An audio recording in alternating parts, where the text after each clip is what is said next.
Syukur alhamdulillah pelaksanaan acara pengambilan sumpah judulnya tadi saya telah dilaksanakan dan berlangsung dengan lancar. Jadi saya mengucapkan alhamdulillah. Ada tugas berat yang diembankan kepada kami. Sebelumnya kami sudah mengemban tugas ini sebelumnya, yaitu sebagai wakil ketua. Tapi kemudian dengan dinamika segala perkembangan yang berlangsung, teman-teman sudah tahu seperti apa situasi yang sekarang dihadapi oleh lembaga Komisi Pemberantasan Korupsi.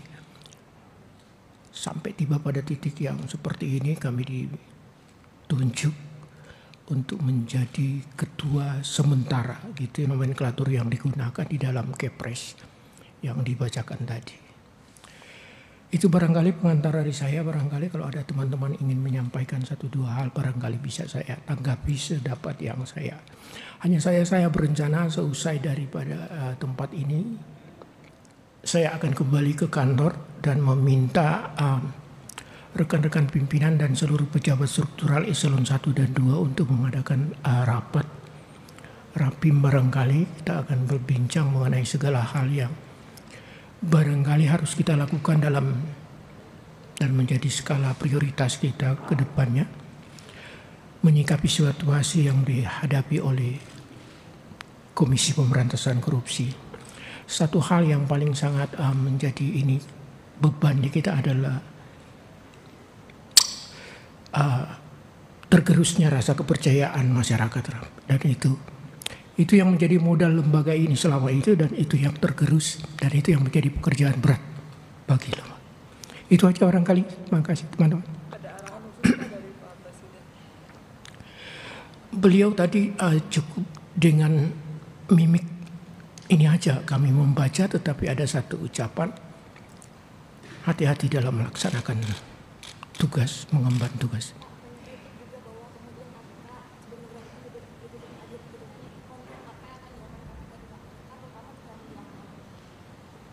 Itu yang akan kami ini tadi kami sampaikan, bahwa sekembalinya dari sini kami akan memanggil. Sistem kerja di Komisi Pemberantasan Korupsi adalah kolektif, kolegial. Apapun istilah yang dilekatkan kepada saya adalah anggota daripada pimpinan dari lembaga itu.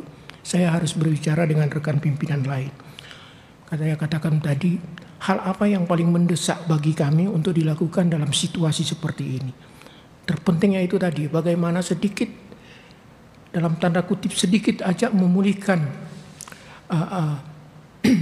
tergerusnya rasa kepercayaan masyarakat ini pada lembaga. Itu aja barangkali. Untuk kasus-kasus korupsi seperti korupsi di Kementan, lalu kasus korupsi BTS, seperti apa rencananya Pak kelanjutannya? Yang Kementan kami ya, yang BTS itu Pak Jaksa Agung dan teman-temannya, kami tetap melakukan pemantauan dalam kapasitas Komisi Pemberantasan Korupsi sebagai lembaga yang mensupervisi segala penanganan perkara korupsi oleh pihak lain juga. Kami hanya sebatas sejauh ini memantau perjalanannya. Tetapi untuk Kementan perkara itu akan berjalan sebagaimana. Tersangka lain Pak? Tersangka lain maksudnya? Sejauh ini akan ada tambahan tersangka lain atau? Sejauh ini masih yang ada sekarang 3 tersangka untuk perkara Kementan. Yang sering ditanyakan oleh publik adalah keberadaan Harun Masiku dari awal Kemhan Firly ini untuk pemimpinan 1 tahun terakhir dari pimpinan KPK ini seperti apa nih Pak? Ketika kita melakukan rekrutmen terhadap deputi penindakan yang baru, saya memberikan, dan teman-teman pimpinan yang lain menanyakan apa yang bisa dia lakukan dengan sejumlah persoalan di kedeputian penindakan. Satu hal yang ingin kami tanyakan kepada dia, upaya penanganan terhadap penangkapan terhadap DPO Harun Masiku. Yang bersangkutan kemudian berkomitmen.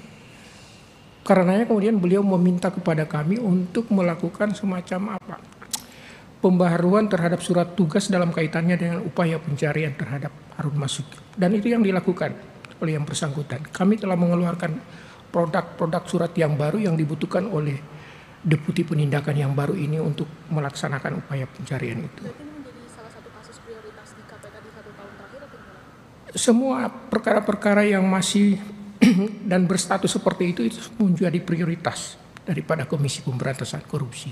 Pak, ini kan tahun politiknya Pak, kira-kira apakah misalkan biasanya suka ada pelaporan terhadap misalnya dengan paslon atau tim ses berpolitik itu, apakah juga akan ditindak oleh KPK Pak dalam masa ke depan ini Pak? Sudah ada pernyataan sebelumnya dari rekan-rekan pimpinan yang sebelumnya bahwa kita tidak menangguhkan segala bentuk laporan, kita akan bekerja dengan mekanisme yang ada.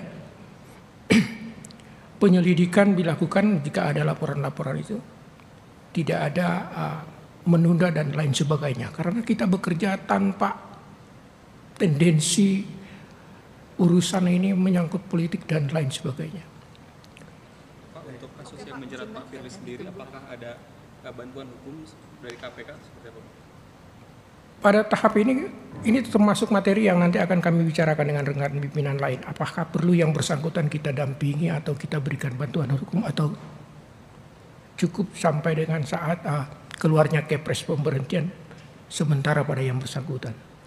Kalau untuk diperiksa Pak, apakah ada kemungkinan dari 4 pimpinan diperiksa lagi oleh Barreskrim atau Polda atau seperti apa? Pemeriksaan terkait kasus Pak Firly. Selain dari teman-teman media, saya belum pernah mengetahui ada rencana pemeriksaan terhadap keseluruhan pimpinan Komisi Pemberantasan. Belum ada berarti ya Pak? Belum ada, sejauh ini tidak ada. Oke, sekali lagi terima kasih teman-teman. Saya mohon dengan sangat tanpa teman-teman juga upaya untuk memulihkan itu tidak akan.